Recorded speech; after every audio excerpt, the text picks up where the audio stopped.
What the is going on?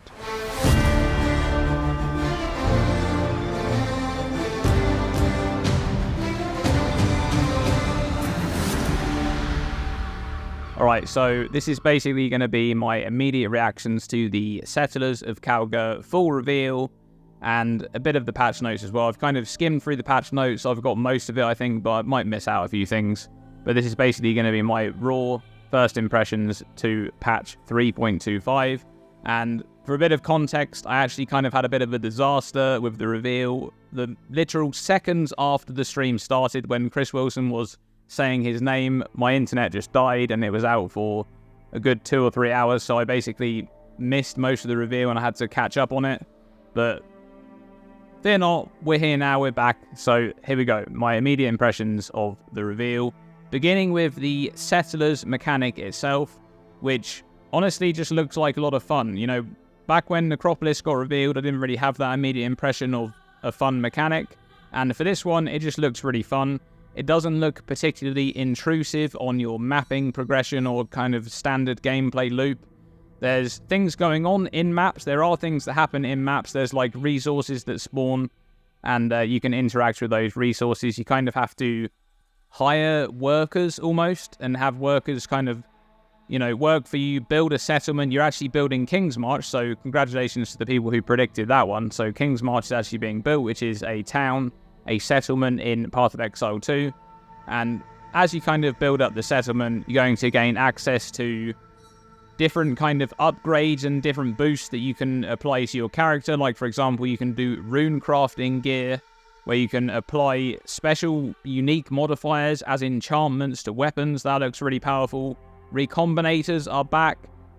I think Mark said they're nerfed a little bit, but, you know, recombinators are strong, so even if they're nerfed, we'll see exactly how powerful they're going to be.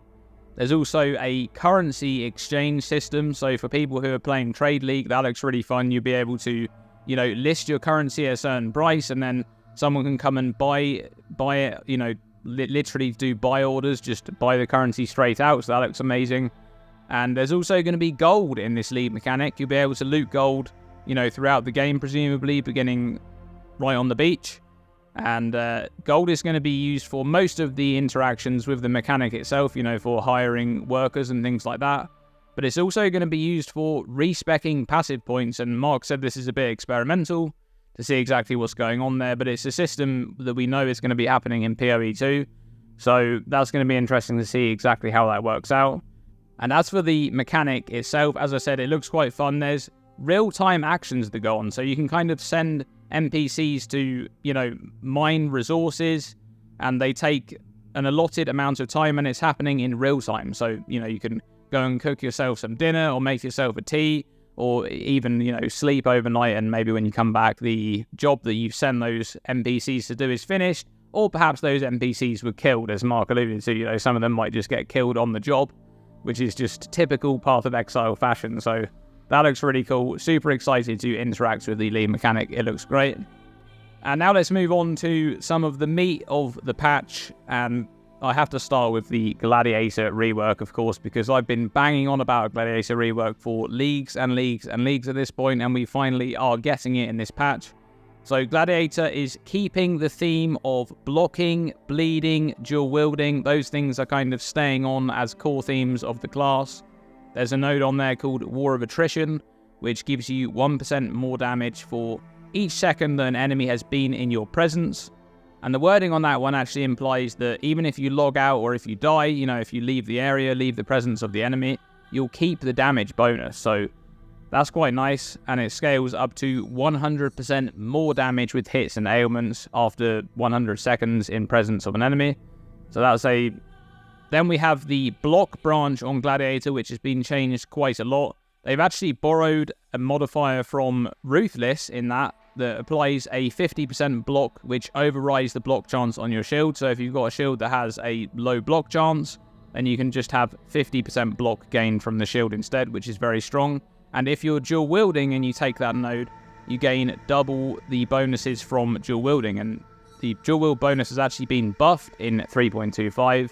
Instead of providing 15% block chance, it'll actually provide 20% block chance now, So from that node, you'll gain 40% block chance from dual wielding, and you'll also gain 20% more attack speed as well from the doubled bonus of dual wielding. So that's really strong.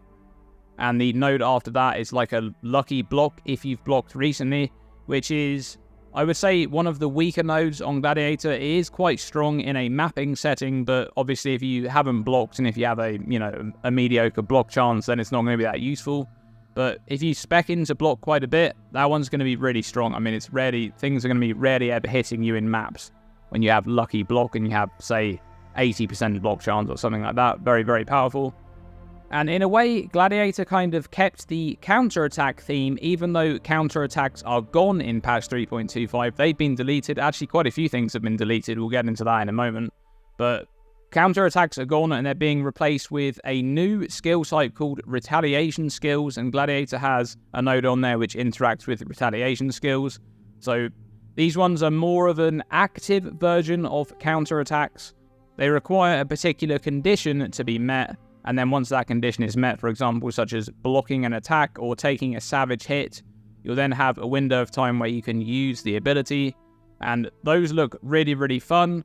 It's hard to say how useful they're going to be because, of course, reactive gameplay like that in Path of Exile, kind of waiting for things to happen, not always the most fun thing, but I hope that the balance is correct on those and they feel really rewarding when you actually do use them. Lastly, of course, on the Gladiator, there's the Bleed branch, which has been changed quite a bit. Bleed itself has been changed quite a bit in this patch. So the Bleed branch, the Bleed explosions are actually the first node now, and Bleed explosions themselves have been doubled on the Gladiator, so instead of enemies exploding for 10% of their life, it's now 20%, so that's going to deal a lot of damage. The more multiplier for bleeding, though, is gone from that node. And then the second Bleed node on that branch has a modifier which causes bleeding to be aggravated. Now, aggravated is a new mechanic that's coming in. It's basically making the enemy count as moving for the purpose of bleeding. So bleeding ends up dealing its full damage, which is basically a 3 times damage multiplier for the normal bleeding. And this is something that I've been asking for forever and ever and ever, with, a way to apply this ensnaring arrow-like debuff. And obviously, it's actually not going to count the enemies as moving. It's just going to make them take damage as though they were moving from bleeding. So that's a big change. And there's actually other sources of aggravate on the tree as well. So Gladiator isn't the only one that has this. And I almost missed the dual wielding node on Gladiator, which I call it the dual wielding node. It basically just gives you bonuses for each weapon that you have equipped. Different bonuses there, like more area of effect or more damage when the enemy is on low life, based on, if you're wielding a mace or an axe and things like that. So that's a really, really fun node, especially for characters that will be dual wielding 2 different weapon types. And Mark alluded to Veronastra there, the sword which counters all weapon types, and said that that will actually work. You'll gain all of the bonuses, so that might be very strong. But overall, Gladiator looks really fun. I'm happy that they finally changed it, and the reworked Glad is definitely a lot stronger than the old one, so that's fantastic. And speaking of Ascendancy changes, well, the Raider is gone, deleted, it's finished, and in its place, a new Ascendancy, the Warden. So the Warden is kind of themed around the Warden spec from the Affliction League, and tinctures are coming back into the core game in this patch. They'll be usable by everybody, but the Warden specifically specializes into them. In a way, it's kind of exactly what I wanted from the Raider rework. Some of you may remember I was talking about the Raider rework. I really wanted Raider to represent right side melee in a way, and this kind of does that. It's very elemental focused. It is kind of melee focused in a way, because tinctures as a baseline, they only apply to melee attacks, but there is a spec on the Raider tree there where you can spec into a notable, and it will allow those tinctures to apply to ranged weapons as well, which is quite strong. So you've got avenues there to kind of go off and not play melee if you don't want to, but melee is probably what you're going to want to play in this patch, at least, as we'll get to in a bit.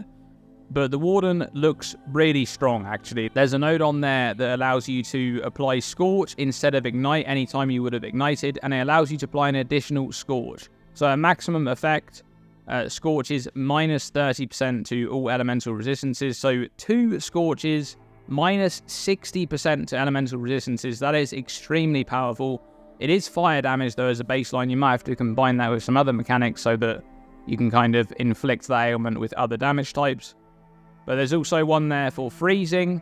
Whenever you freeze enemies, it will guarantee a 2 seconds freeze, and if it's kind of not enough damage to be able to freeze, you'll inflict another debuff, which will make freeze easier to apply to that enemy essentially over time, and that will allow you to eventually get that freeze, which is quite strong.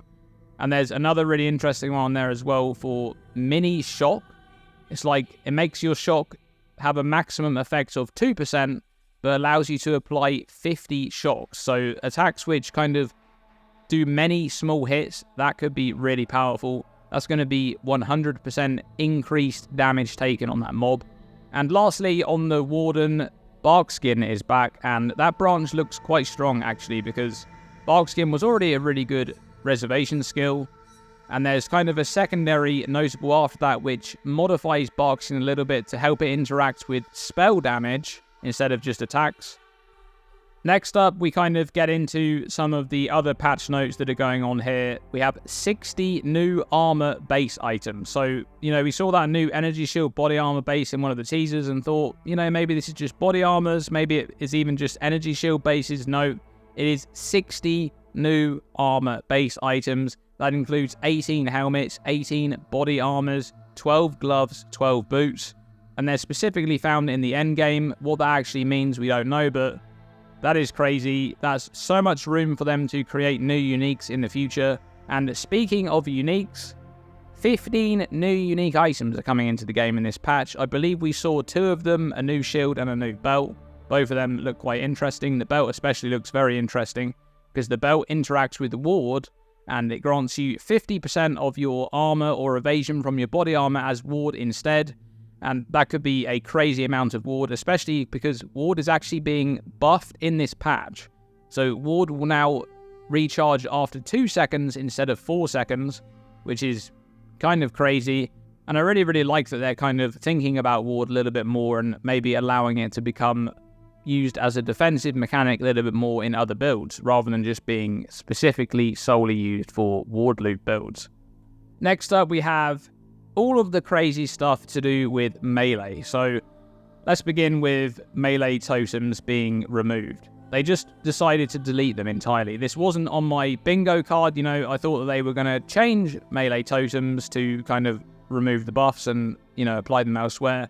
No, they just straight up deleted melee totems. Ancestral Protector's gone, Ancestral Warchief is gone, and Earthbreaker support is sort of gone. It's still there on the Dawnstrider unique boost, but as a support gem to be used elsewhere, it's gone. And this is just kind of crazy. They just deleted them. MTX has been refunded to people who bought MTX for that in the past.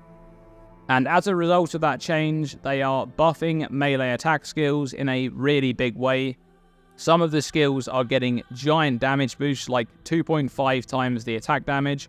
And there's a couple of very important things to note about this. One is that the attack speed is gone from Protector, and it doesn't appear to be compensated anywhere. And of course, Rage is also being changed, which we'll talk about in just a moment. That also doesn't provide attack speed baseline anymore. But one of the other really important things to note about the melee attack skill changes and the damage increases is that ailments in particular are massively affected by this change. Because previously, Ancestral Warchief applied a more melee damage multiplier, which didn't interact with ailments, and now the baseline attack damage of these skills has been massively boosted, which will apply to ailments inflicted with those skills. So that is a very big change. And as I said, Rage is being changed. It no longer grants increased attack damage, increased movement speed, and increased attack speed. It now grants more attack damage. It scales up to 30 base maximum stacks, 1% more attack damage per. And as I said, the attack speed is gone from that one as well. You can kind of spec into attack speed with it a little bit. And for example, the Rage support gem now provides attack speed per Rage as the benefit of using that gem. But overall, pretty big change for melee. I think attack speed is going to become a very valuable stat as part of this change, where you really want to kind of find some attack speed to make builds feel nice to play. And it's going to be very much sought after getting a weapon which has decent attack speed and things like that. Then we have the changes to quality. So obviously, quality now is a more multiplier for weapons and armor defenses. And in this patch, they're actually going to be essentially removing most of the ways to obtain 30% quality on gear. The perfect fossil is being changed into a different fossil entirely. It doesn't do the same thing. The Einhar recipe, which corrupted an item to be 30% quality, that one does something else now. I believe it works on a map instead. And you can now drop items to begin with 30% quality. So when an item drops with quality, it can actually roll up to 30% now, which is quite interesting. So trying to make ground loot a little bit more interesting there for players to interact with. Tainted blacksmith whetstones and armorsmith traps only roll up to 20% as well now. So overall, they've added that change, but they've kind of modified the way quality works. There's also the Apex Cleaver there, which had plus 40% to maximum quality. That's got something different now, so that's been changed. All of that theory craft that we did before, kind of not as relevant anymore, but, you know, that's kind of understandable. I thought they might do something like that, but, you know, that's how it goes sometimes. And another big one, Divine Blessing deleted. So another thing deleted is going in the bin along with Ancestral Totems. So pretty big nerf overall for a lot of builds, especially the ones that are using Eldritch Battery to use a Divine Blessing aura. And I kind of like that change quite a bit. So the only way you'll be able to actually get Divine Blessing now is by using March of the Legion. That will still have Divine Blessing on it, but otherwise the gem itself for use in other equipment is gone. And another change to items is the life modifiers on gear. We kind of speculate a little bit about that. It looks like life modifiers will be higher.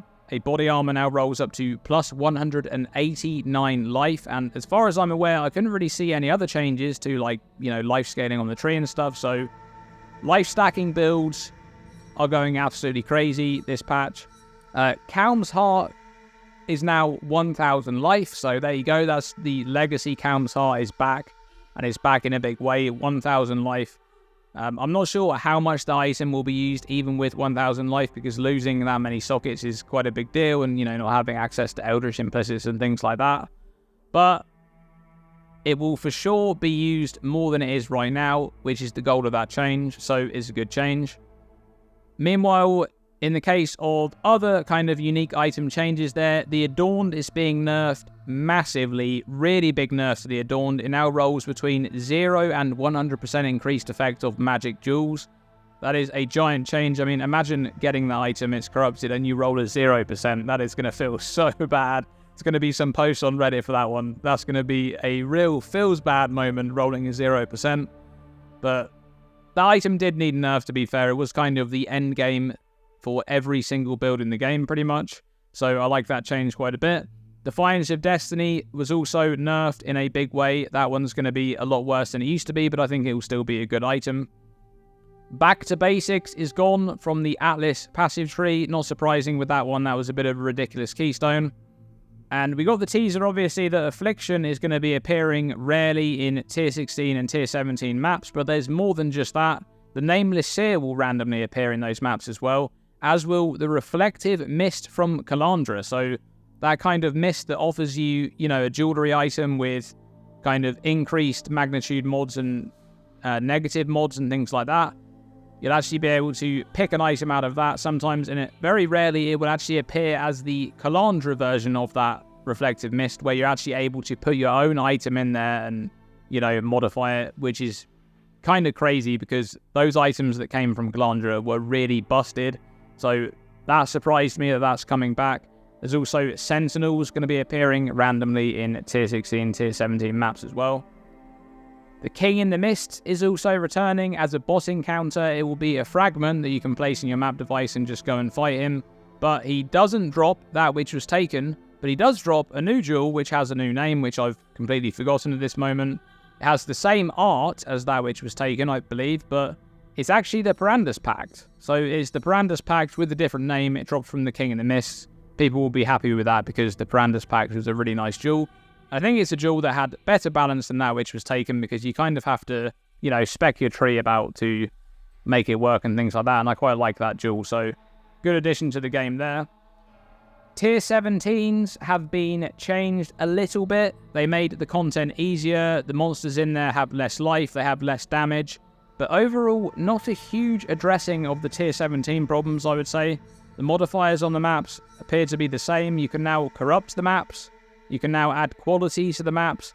And there's no indication here that there's any changes in terms of tier 17s being kind of the end game for, you know, farming things, you know, and getting those sort of like bonuses from the monsters. Because we know they had increased bonuses for drop rate and things like that.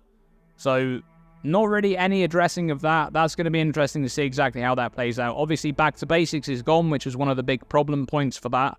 So we'll have to see what happens there, but tier 17s made it a bit easier. They should be a little bit more accessible now.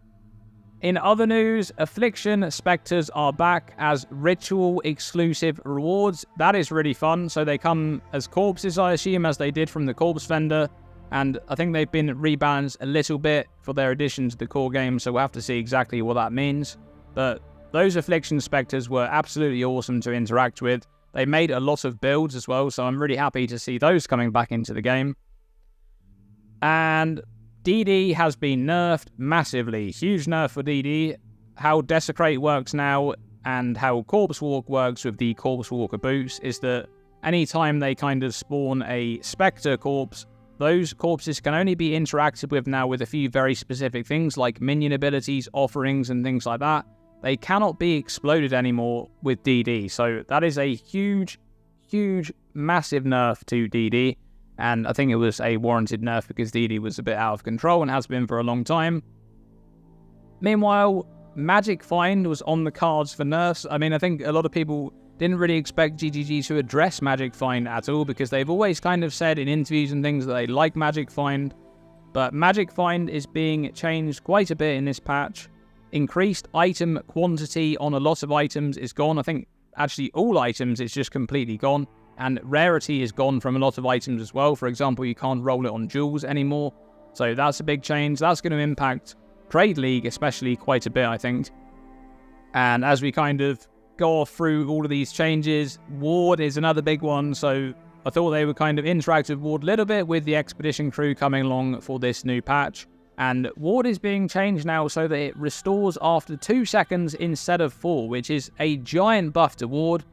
Next up, we have Endurance Charges, and the Endurance Charge change is huge. So instead of providing some elemental resistances, it now provides 4% elemental damage reduction. So each Endurance Charge provides you 4% PDR and 4% EDR. I guess I'll coin that term now. We'll just start calling it EDR.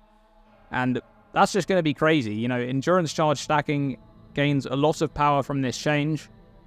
But as we'll see in a moment, some ascendancies have been changed as a result of that. But before we get to the ascendancies, let's briefly talk about Warcries, because Warcries have been quite a big change. We've seen them in the teasers and things like that. So pretty much every Warcry, I think, was changed in terms of the buff that it provides, and some were also changed in terms of how many exerts you get from those. So we've got Ancestral Cry, which no longer provides like a bonus armor buff. It now provides elemental resistances and maximum elemental resistances for the amount of power that you get. Scales up to 3% maximum elemental resistances at 30 power, which is quite a good buff. Battle Mage's Cry got a really big nerf for strength stacking builds, which in a way I think was kind of necessary because those builds were a little bit out of control. And now it will no longer provide that boost, which, you know, applies your spell damage to attack damage, and instead it now grants a base critical strike chance buff, which is actually quite powerful in its own right. It scales up to 2.5% additional base crit at 25 power, so that's quite good. Enduring Cry there has also been changed in a big way, so this is to kind of combat that meta that had started happening where people were stacking additional physical damage reduction all the way up to 90%. And this buff no longer provides any kind of additional physical damage reduction based on endurance charges. It still will provide you endurance charges per power, but the buff now provides life regeneration instead. General's Cry there has been nerfed in terms of the damage scaling, but overall this is actually a change just as a result of the increased damage values on attack gems, so I kind of expect General's Cry to be quite similar to what it was before. Infernal Cry doesn't cover enemies in Ash anymore. It now grants a buff which provides physical damage as extra fire. That one could be quite strong as well for some builds. While Seismic Cry provides a more armor buff. So more armor could be quite powerful there. I think it scales up to 25% more armor at maximum power, that's pretty good.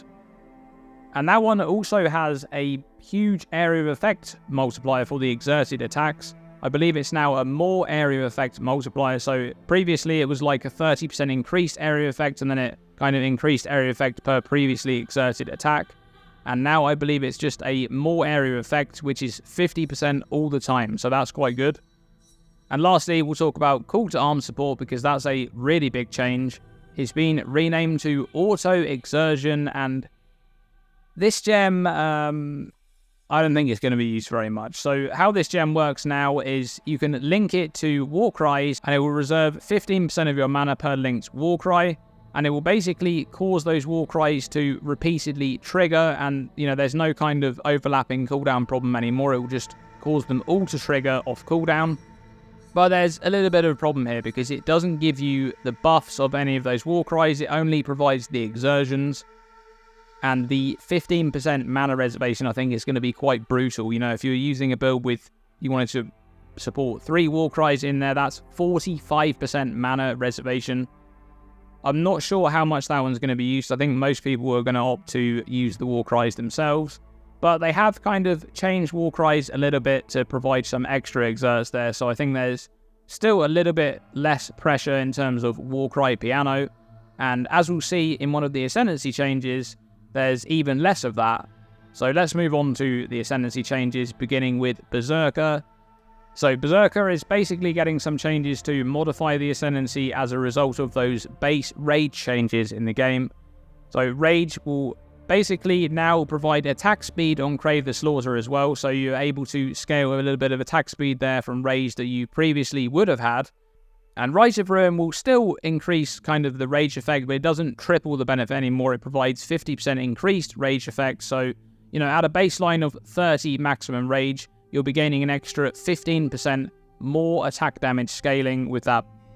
While Warbringer now has a just 1-line modifier. That's it. The notable is 1 line. It's Warcries exert twice as many attacks. So this is basically you click that and you're not playing Warcry piano as much. So that's kind of nice. And then we have the Chieftain changes. These are actually quite big changes on the Chieftain, which I totally didn't expect. Chieftain is a class that I thought would not get changes now for the longest time, but there are big changes going on here with Chieftain. So first of all, the Tar 4 notable, that's the one that would kind of make a Mirage spawn and, provide an extra attack. That is gone. Completely deleted, removed. And the Totem one is gone as well. The one that kind of made your totems taunt and things like that. That one's gone. And they've now made it so that there's kind of a new branching system on Chieftain. So the Hinekora Death's Fury is there, and there's a new node there. Sion Sun's Roar. 30% increased Warcry buff effect, and Warcries have infinite power. That's quite a strong node. And behind either of those two nodes, you can choose Tuco Armour, which is the body armor skills are supported by Fist of War and Ancestral Call. Fist of War itself actually got buffed this patch in terms of ailments. The more multiplier from hits now applies to ailments as well, so that's a little bit strong there for bleed and ignite and things like that. But overall, that's a really nice change. I think the Warcries have infinite power part on the Sun's Roar notable there is going to be really nice. That's already a very kind of used thing with Red Blade Banner, so great change for Chieftain there.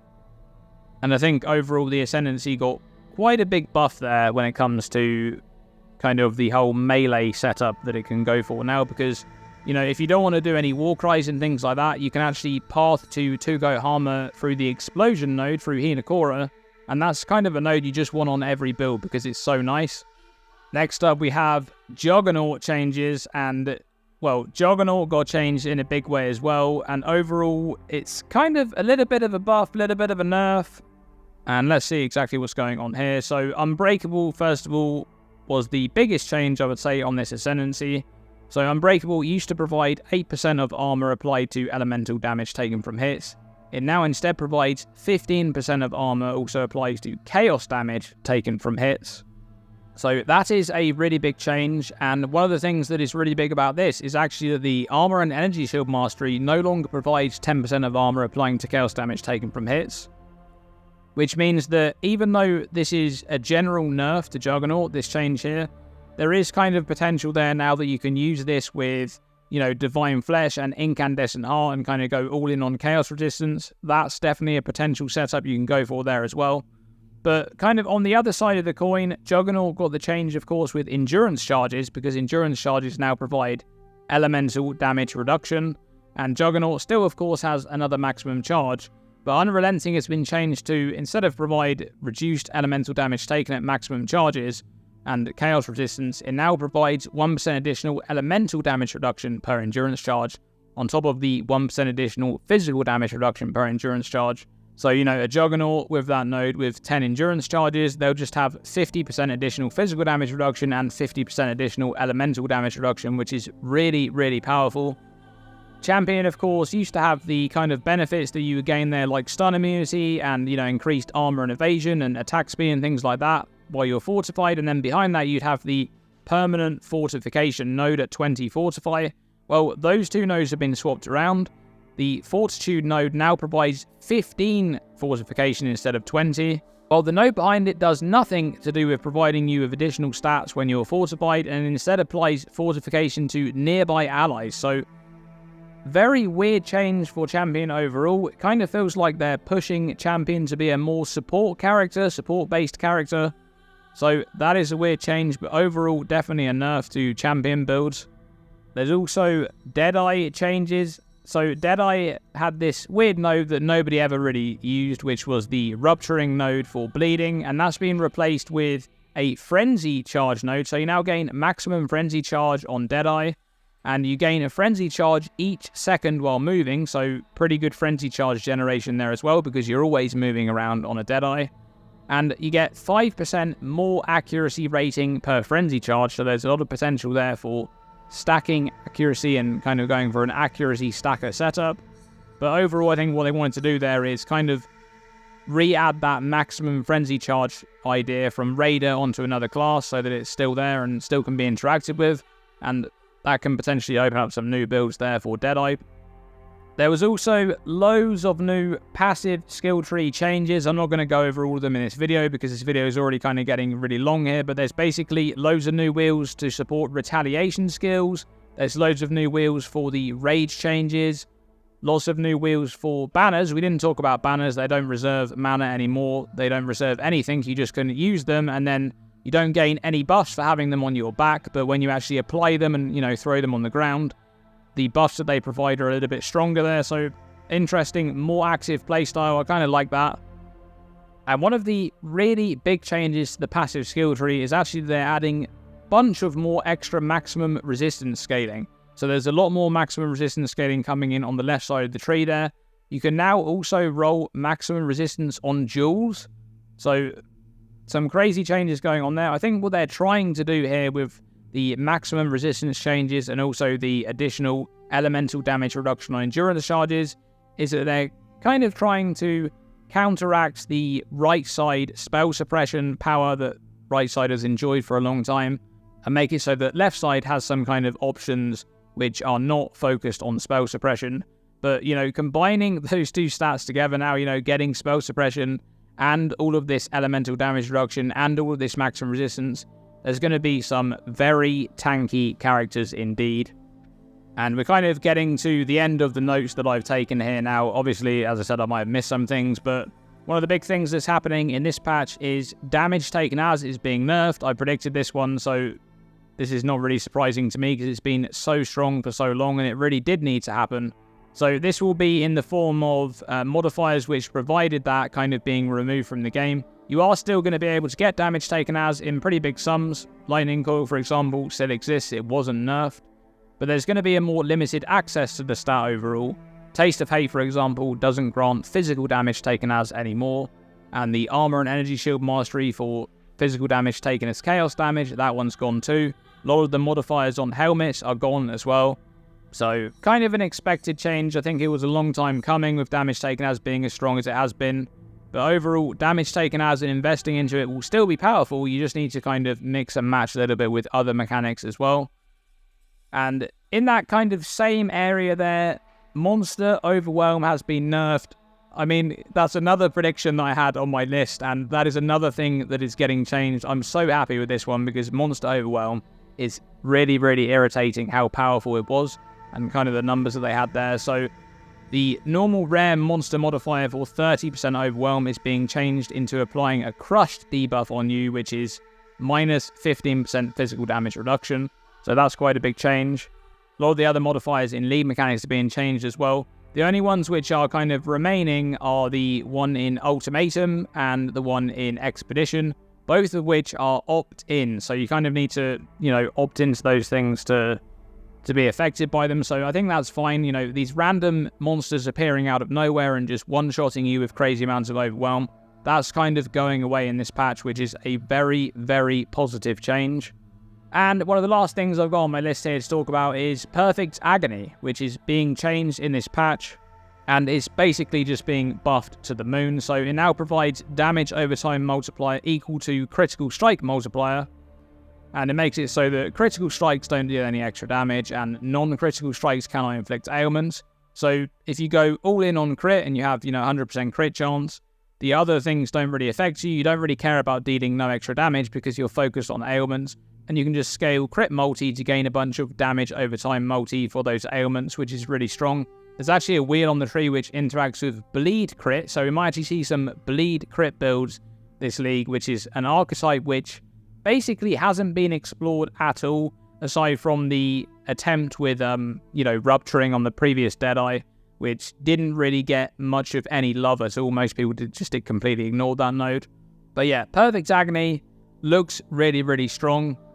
And, well, overall, I've got to say, this is one of the most ridiculous patches I've ever seen in Path of Exile. I'm sure that most people have ever seen in Path of Exile. I've only been playing since 3.10 Delirium, and this patch is absolutely gigantic. It is crazy, huge meta implications, really, really big changes. In terms of balance, I'm not really sure how balanced this is, and Mark kind of alluded to this, that a lot of changes that they're putting into the game are not really tested. They're kind of going out on a whim a little bit. These things are being changed. They're not really sure exactly how it's going to pan out for them.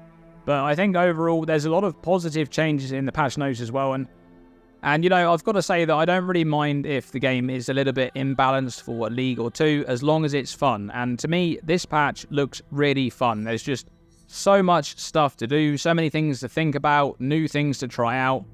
So overall, guys, I am super excited for this patch. This was kind of a bit of a skim of all of the changes this video, and I'm going to be doing a lot of videos where I go deep into the mechanics of what's going on here in this patch, because there are so many sweeping changes. The game is kind of being turned on its head with this patch, and that's kind of exciting for me. So thanks for watching this video, guys. Thank you for your ongoing support, and I will see you in the next one.